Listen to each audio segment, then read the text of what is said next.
Salam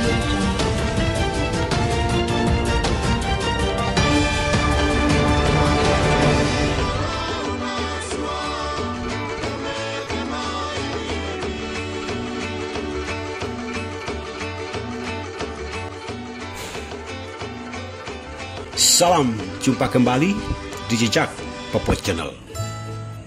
Video ini adalah tradisi ke-18 dalam tema besar makna 20 tradisi di tanah Papua.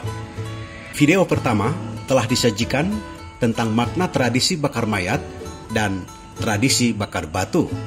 Video kedua tradisi ikipalek dan ararem. Video ketiga tradisi tato dan sasi.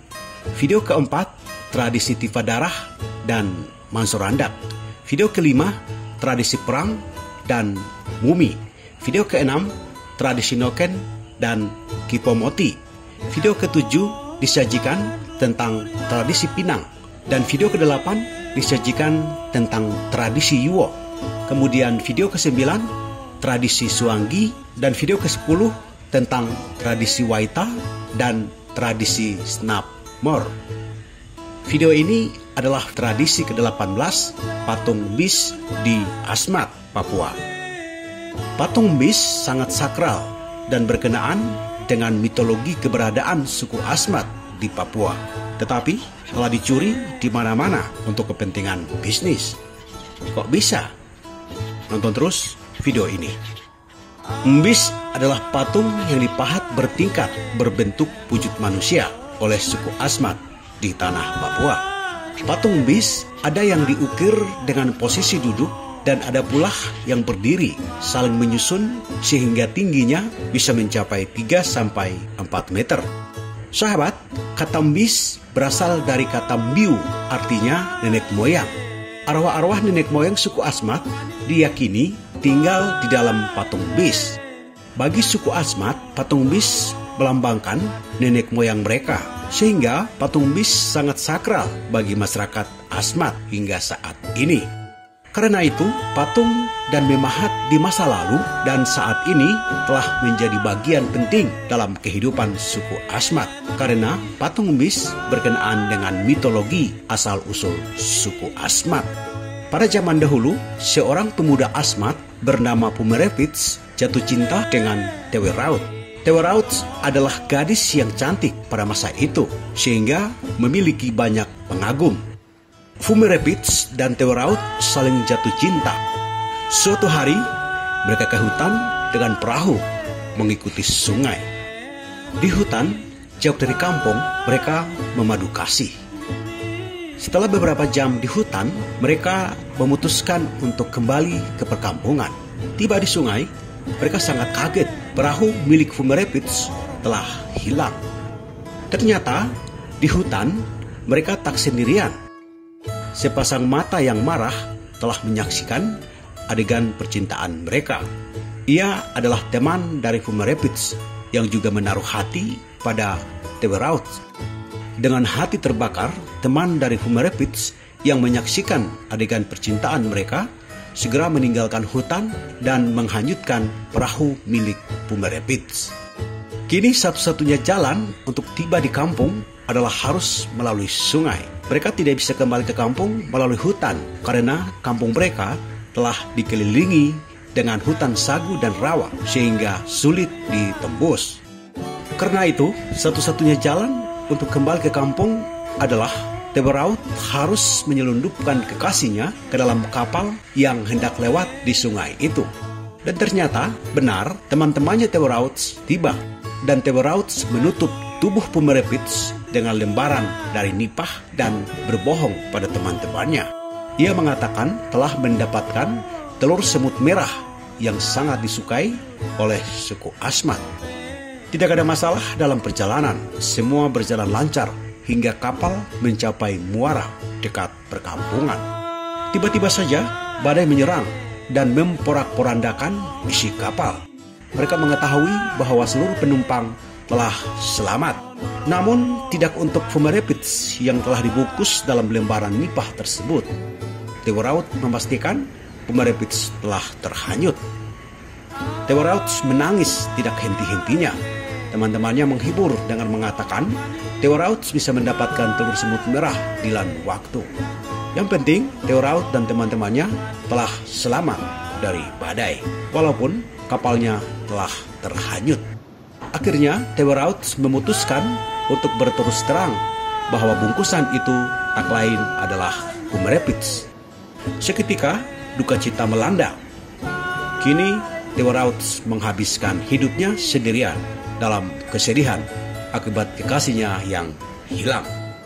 Cerita berlanjut dengan terdamparnya bungkusan nipah di sebuah pantai. Mula-mula, tubuh Fumerepids telah kaku dan tidak bernafas lagi. Ia telah meninggal dunia. Namun, tiba-tiba seekor elang berkekuatan gaib bertengger di tubuhnya dan Fumerepids hidup kembali. Elang ini dipercaya sebagai utusan dewa untuk membangunkan Fumerepids.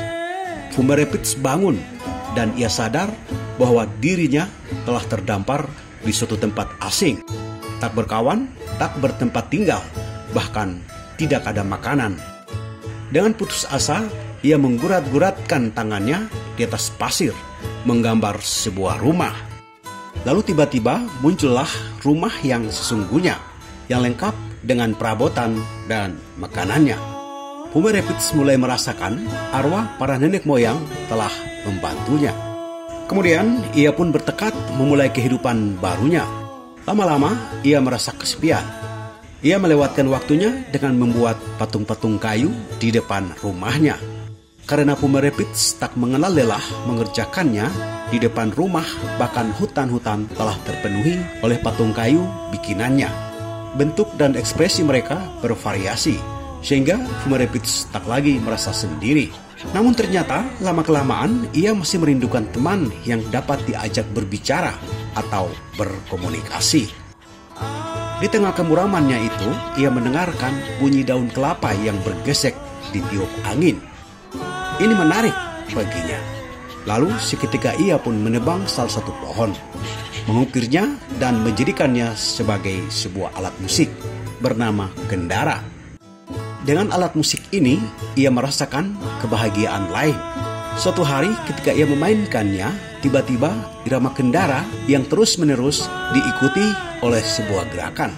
Ternyata bis yang dibuatnya mulai bergerak-gerak, bahkan tidak hanya satu, melainkan seluruh bis yang pernah dibuatnya. Patung-patung bis ini kemudian menjelma menjadi manusia yang akhirnya tunduk di bawah kepemimpinan Fumerepids. Keturunan Fumerepids inilah yang kemudian menjadi Wo-ipids atau Wo-iwir, para pemahat asmat yang secara turun-temurun mengulang kembali apa yang dikisahkan dalam legenda tersebut. Legenda ini menggambarkan bahwa patung dan memahat adalah sesuatu yang memiliki nilai sakral bagi orang asmat di Papua.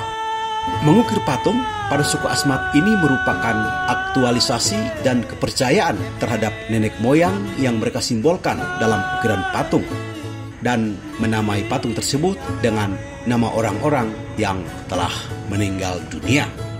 Pada awalnya, pengukiran patung ini sebagai penghormatan kepada nenek moyang. Mereka membuat patung-patung yang menyerupai arwah nenek moyang tersebut, khususnya yang datang dalam mimpi. Pada mulanya, patung-patung dibuat secara kasar dan setelah digunakan dalam upacara adat, ditinggalkan di dalam rawah. Ini sebagai wujud para arwah yang tinggal untuk menjaga hutan sagu dan pohon palem yang merupakan sumber makanan utama masyarakat asmat. Mereka terus memahat dan semakin bagus dan halus dengan adanya alat-alat modern seperti pahat dan lainnya. Karena itu, pada masa Belanda, patung asmat menjadi terkenal dan disimpan di sejumlah museum di dunia. Nilai patung asmat setingkat dengan barang-barang hasil seni Eropa dan hasil kebudayaan yang tinggi dari daerah-daerah Sungai Nil, Euphrates, Ganga, dan Indus. Dan saat patung bis mulai mendunia, asmat sering dibanjiri turis dalam dan luar negeri. Para kolektor barang antik, seniman, dan penulis atau wartawan. Mereka harus mengunjungi asmat untuk mendapatkan ukiran atau patung asmat untuk menulis cerita mereka. Namun, itu sebelum tahun 2000-an. Setelah tahun 2000-an, kejayaan ukiran Asmat secara perlahan mulai pudar bersamaan dengan munculnya pemalsuan ukiran Asmat di sejumlah wilayah di Indonesia. Lihat saja di Bali, Yogyakarta, Jepara, dan di daerah-daerah lain di mana ukiran-ukiran khas Asmat dengan mudah dapat ditemukan. Karena itu, para wisatawan, kolektor, seniman tidak lagi datang ke Asmat. Selain biaya yang cukup tinggi, mereka bisa mendapatkan patung Asmat dengan datang ke Jawa dan Bali. Apalagi ukiran Asmat di daerah-daerah tersebut sangat mirip dengan aslinya yang dibuat oleh suku Asmat sendiri. Tentunya dalam hal ini, masyarakat Asmat sudah mengalami kerugian, baik dari sisi bisnis maupun kekayaan intelektual. Padahal ukiran bis bagi suku Asmat adalah sebagai tanda hadirnya nenek moyang dalam seluruh aspek kehidupan, atau sebagai simbol adanya kesatuan antara dunia kematian dengan dunia kehidupan.